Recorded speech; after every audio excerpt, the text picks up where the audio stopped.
Today's story is about Dennis Lynn Rader, who is an American serial killer known as B.T.K, an abbreviation he gave himself that stands for Bind, Torture, Kill.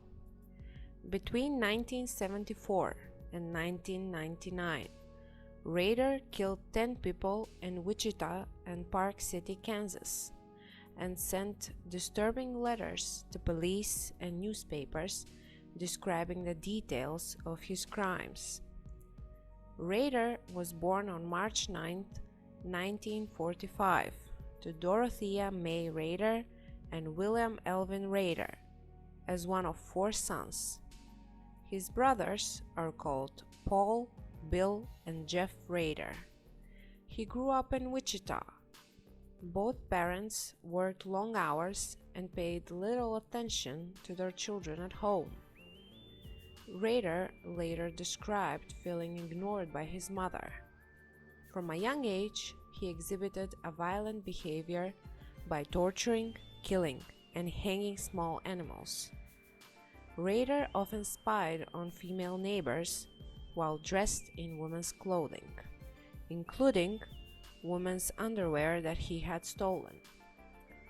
Years later, Rader would take pictures of himself wearing women's clothes and a female mask while bound. He later admitted that he was pretending to be his victims as part of a sick fantasy.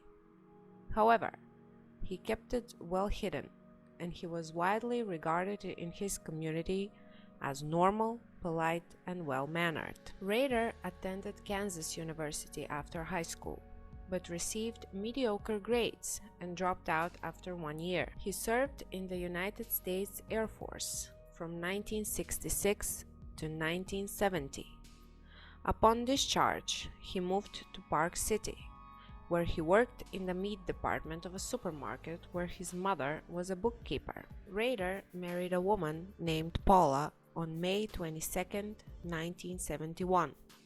They had 2 children, Carrie and Brian. He then enrolled at Wichita State University and graduated in 1979 with a Bachelor of Science degree majoring in Administration of Justice.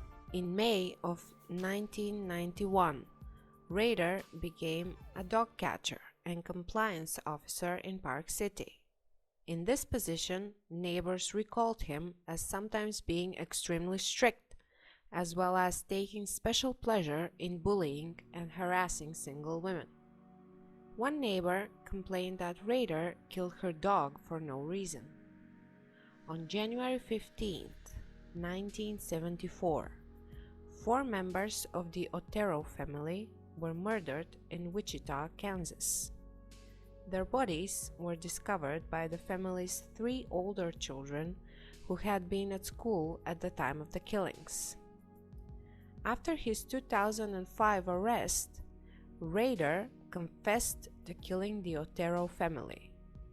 Rader wrote a letter that had been stashed inside an engineering book in the Wichita Public Library in October of 1974, which described in detail the killing of the Otero family in January of that year. Between the spring of 1974 and winter of 1977, Rader killed 3 more women, Catherine Bright, Shirley Relford, and Nancy Fox. In early 1978, he sent another letter to a television station in Wichita claiming responsibility for the murders of the Oteros, Bright, Relford, and Fox. He suggested many possible names for himself, including the one that stuck, B.T.K. He demanded media attention in the second letter, and it was finally announced that Wichita did indeed have a serial killer at large. In the letter, he claimed to be driven to kill by Factor X, which he characterized as a supernatural element that also motivated other killers. Maureen Hedge, aged 53, was found on May 5, 1985, between North Webb Road and North Greenwich Road in Wichita. Rader killed her on April 27th and took her body to his church, the Christ Lutheran Church, where he was the president of the church council. There, he photographed her body in various bondage positions. Rader had previously stored black plastic sheets and other materials at the church in preparation for the murder, and then later dumped the body in a remote ditch. He had called his plan Project Cookie.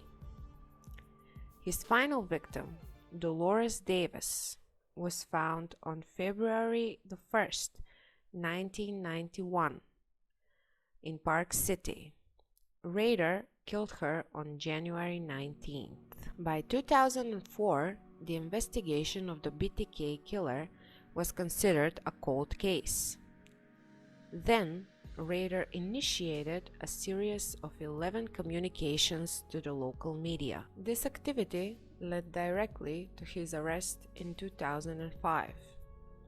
After his capture, Rader admitted in his interrogation that he had been planning to kill again, and he had set a date, October 2004, and was stalking his intended victim.